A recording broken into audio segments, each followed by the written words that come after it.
हमें ज्वाइन किया है मारूफ मैशदान जनाब डॉक्टर खाकान नजीब साहब। Thank you very much for your time doctor साहब।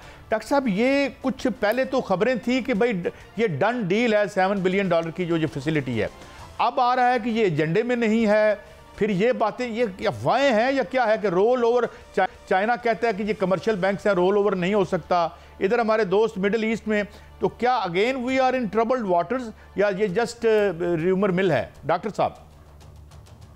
सुकाई साहब, हम इसका अहाता कर लेते हैं। स्टाफ लेवल एग्रीमेंट होता है पहले आईएमएफ के साथ, उसके बाद मैनेजमेंट एक उसकी रिपोर्ट तैयार करती है, उसको सर्कुलेट करती है बोर्ड में और फिर बोर्ड अप्रूवल के लिए जाता है। तो ये 3 हमने स्टेप्स जो हैं करने हैं। इस वक्त जो पाकिस्तान की पोजीशन है, हम हर दफ़ा आईएमएफ के पास एक ही वजह से जाते हैं, एक्सटर्नल खसारों की वजह से और एक्सटर्नल फाइनेंसिंग को इंश्योर करने की वजह से। हमें $26 अरब, ये जो साल आपने इस शुरू किया है FY25, इसका मतलब है 1 जुलाई से अगली जून 2025 तक का जो मालियाती साल है, $26 अरब चाहिए। इसमें से $12 अरब आपके रोल ओवर्स हैं जो आपने जिक्र किया। वो क्या हैं? चाइना $4 अरब, कतर, UAE और सऊदी अरेबिया। ये हर साल $1 अरब, $2 अरब, $3 अरब जो भी हो उनके पास, वो 1 साल के लिए हमें रिन्यू कर देते हैं, यानी कि रीप्रोफाइल कर देते हैं। IMF का ये कहना है कि आप इनको 3 साल के लिए कराइए। शायद ये मुमकिन अभी नहीं हो सका, एक तो ये बात है। सो इस पे कोई आपने एक हतमी चीज़ करनी है। आई रियली होप कि ये 1 साल की रीप्रोफाइलिंग का मतलब यही है कि ये हर साल होता रहेगा। फिर आपने बाकी कमर्शियल $4 से $5 अरब है, आपने सही जिक्र किया। वो पैसे एक्चुअली रोल ओवर नहीं होते, वो वापस जाते हैं चाइनीज़ कमर्शियल बैंक को, UAE के कमर्शियल बैंक को, और फिर हम उनसे नई टर्म्स पे नए रेट्स पर वापस पैसे वही ले लेते हैं। सो उनकी एश्योरेंस आनी है। एक तीसरे बड़े इंपॉर्टेंट पैसे हैं जो मिस हो रहे हैं। बहुत बड़ा एक चंक होता है जो ADB, world bank, IDB, AFD यानी कि फ्रांस की जो डेवलपमेंट एजेंसी है, इन सब ने हमसे वापस लेना है। ये भी रोल ओवर नहीं होता, पर हम उतने ही नए प्रोजेक्ट रखते हैं। तो लग इस तरह रहा है कि जो $26.2 अरब टू बी एग्जैक्ट की ग्रॉस एक्सटर्नल फाइनेंसिंग की जिम्मेदारी पाकिस्तान ने पूरी करनी है, वो फंड अभी कंफर्टेबल नहीं हुआ। और जो बोर्ड की मूवमेंट है, इस वजह से 28-30 का जो बोर्ड था इस अगस्त का, वो डिले होकर सितंबर में चला गया है। फिर ऑफ कोर्स आप क्या समझते हैं कि सितंबर में क्या शेड्यूल है, या हमें कोई खुसूसी दरखास्त करनी पड़ेगी और वो क्या दरखास्त जो है वो मंजूर हो जाएगी?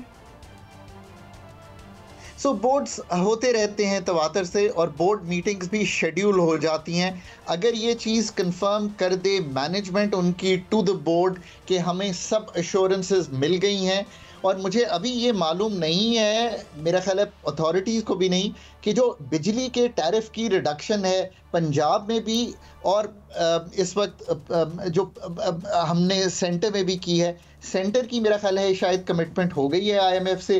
पंजाब को किस तरह देख रहा है वो IMF, आई थिंक इशू तो जरूर रेज होगा, पर हो सकता है डॉक्टर साहब आज वज़ीर आज़म ने कहा है कि हम IMF से दरखास्त करेंगे कि जो हमने सब्सिडी दी है उसको कंसीडर किया जाए। अभी दरखास्त करनी है इस हवाले से। और आप क्या समझते हैं कि जिस तरह हम कमिटमेंट पूरी नहीं कर पा रहे, तो ये प्रोग्राम आगे चलता हुआ नजर आ रहा है IMF के साथ? जब पहले हम गए थे फंड के पास कुछ निगोशिएशन करने के लिए बिजली के निर्खों से रिलेटेड, तो शायद वो पूरी नहीं हो सकी थी और IMF had not agreed.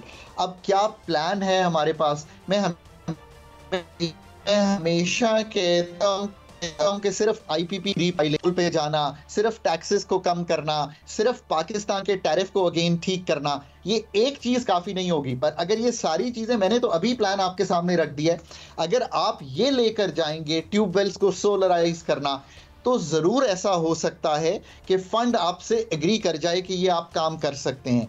Pakistan इस वक्त एक इशू उठा लेता है तो वो पुश करना शुरू करता है। There is no panacea in the electricity sector.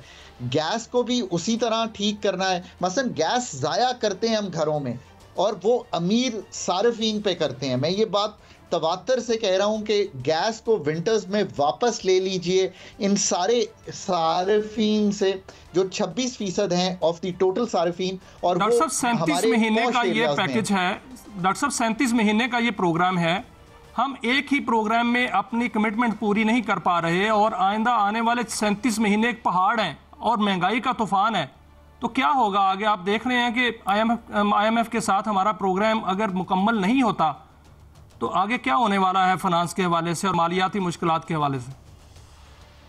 एक तो ये बात आपने अच्छी इसलिए रखी है कि एक मिसनोमर है कि हमने कोई 23 प्रोग्राम IMF से किए हैं। मेरे भाई, हमने कभी भी 23 प्रोग्राम नहीं किए, हमने 23 प्रोग्राम एंटर किए। और जैसे आपने लास्ट जून में देखा कि एक एक्सटर्नल फंड फैसिलिटी 8वें या 9वें रिव्यू पे हम बाहर आ गए। ये आपने बहुत अच्छा नाजरीन को बताने के लिए रखा है। हमने ज़िंदगी में एक एक्सटेंडेड फंड फैसिलिटी कंप्लीट की है जो 13-16 की थी, और ये बात मुझे इसलिए मालूम है कि मैंने वो प्रोग्राम पाकिस्तान की टीम के लिए एंकर किया था। हम कभी भी प्रोग्राम कंप्लीशन नहीं कर पाए उसके अलावा इन्हीं वजूहात से जो आपने सामने रखी हैं। We don't complete every structural benchmark, every prior action, every quarterly target, every indicative target. ये बहुत ही टेक्निकल काम है। मेरी गुजारिश ये होगी कि आप अपनी फाइनेंस की टीम को थोड़ा सा प्रोफेशनलाइज कर लें और उसमें कोई ऐसे लोग लाएं जो फंड के प्रोग्राम को चलाना जानते हों ऑन टर्म्स जो हम खुद डेवलप कर सकें। मैं एक बात कहूं सर, ये तो फाइनेंस की बात है ना, ये तो सर फाइनेंस की बात है। आज वजीर बातदबीर, वजीर तवानाई जो हैं, उन्होंने एक नया फार्मूला दिया है, उस पर भी जरा रहनुमाई कीजिएगा। वो कहते हैं कि 2 घंटे की लोड शेडिंग बर्दाश्त करें तो 50 अरब रुपए बचेंगे। तो अगर 50 हम 500 अरब रुपए बचाते हैं, जो कि 2000 अरब रुपया हम कैपेसिटी पेमेंट देते हैं सालाना, 500 अरब रुपया बचाते हैं तो इसका मतलब 16 घंटे की लोड शेडिंग होगी। तो ये कैसा फार्मूला है जो मुल्क इस तरह ये आगे बढ़ेगा सर?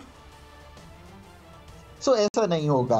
देखिए, एक 94 के IPPs हैं, एक 2002 के IPPs हैं और एक 2015 के IPPs हैं। तो पहले तो हम इसको इस तरह समझ लेते हैं और इनको हमें अलग-अलग डील करना पड़ेगा। जो 94 और 2002 के IPPs हैं, अनफॉर्चुनेटली हमें इनको ख़त्म कर देना चाहिए था। इन पे 50 अरब से मेरा ख्याल है 84 अरब जा रहा है, और जो अथॉरिटीज़ कह रही हैं वो ये है कि हम इन IPPs को नहीं रखेंगे और ख़त्म कर देंगे और उससे आपकी लोड शेडिंग कुछ बढ़ जाएगी।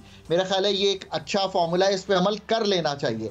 बट बात यहाँ पे ख़त्म नहीं होगी। 600 अरब का नुकसान आपके सारे डिस्कोर्स करेंगे। पहले आप चाइना से अगर रीप्रोफाइलिंग मांग रहे हैं ज़रूर मांगिए, पर उनको ये भी प्लान दीजिए कि how are you going to make sure कि ये 600 अरब का नुकसान ना हो, तो फिर वो आपको 2100 अरब में से कुछ पैसे छोड़ दें। अच्छा डॉक्टर साहब, एक और बात, ये तो आपने 3 हिस्सों में तकसीम किया। सुना है कि हमारे बेड़े गर्क करने में खैर बड़े साल आए, मगर 2015 के जो मुआहदे थे और ये कोल के जो थे, इसमें टेक्नोलॉजी जो है वो सब स्टैंडर्ड इस्तेमाल की गई रिपोर्टेडली, और हम जो माहौल के साथ हुआ वो हुआ, फाइनेंसेस भी हमारे बैठ गए। Do you buy this theory sir? So here's the theory Qazi साहब, ये 4 खोल के प्लांट्स इस वक्त $1 अरब की इंपोर्टेड कोल पर चल रहे हैं। मैं पिछले 3 साल से कह रहा हूँ, कंसिस्टेंटली कह रहा हूं, सरकार में भी और बाहर भी, कि इनको अपने कोल पे ले जाइए। $1 billion foreign exchange reserves, ₹2 per unit.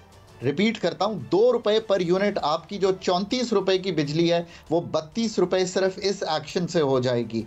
हमें बहुत पहले ये काम। डॉक्टर साहब, मैं माफी चाहता हूं, मैं इंटरजेक्ट कर रहा हूं। ये क्या हमारे यहाँ कोल है बेशुमार, सिंध में है, हम इंडिजिनस जो है, कल भी हमारी बात हो रही थी कि यहाँ इतना एनर्जी है कि हम 200 साल की एनर्जी, अमेरिकन रिपोर्ट है जो सर्वेज होते हैं। तो what is the incentive, why we always go और इंपोर्ट? कभी हम गंदम इंपोर्ट करते हैं, वहां हमारे साथ जो होता है, और कोल, क्या कोई वेस्टेड इंटरेस्ट है इसमें? 2022 दिसंबर 15 को मैंने एक आर्टिकल लिखा, उसका नाम है रॉक्स एंड क्रॉप्स। काई साहब, आप बिल्कुल आज इंपॉर्टेंट से ज़्यादा जो higher level red alert points हैं उनका आज आप अहाता कर रहे हैं।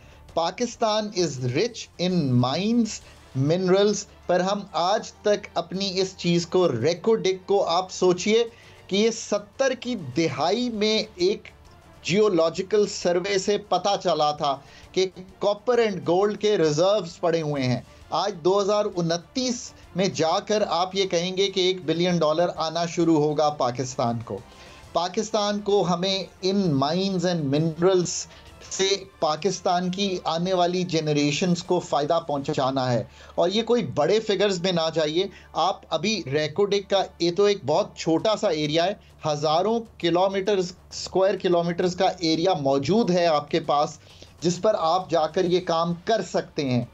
मेरी तो ये गुजारिश है कि पाकिस्तान को सऊदी अरेबिया से, चाइना से, बैरक गोल्ड से, रियो टिंटो, BHP, इन सब के साथ वो मुआहदे करने चाहिए जो पाकिस्तान के रिजर्व्स निकाल सकें, copper, gold, zinc and coal के।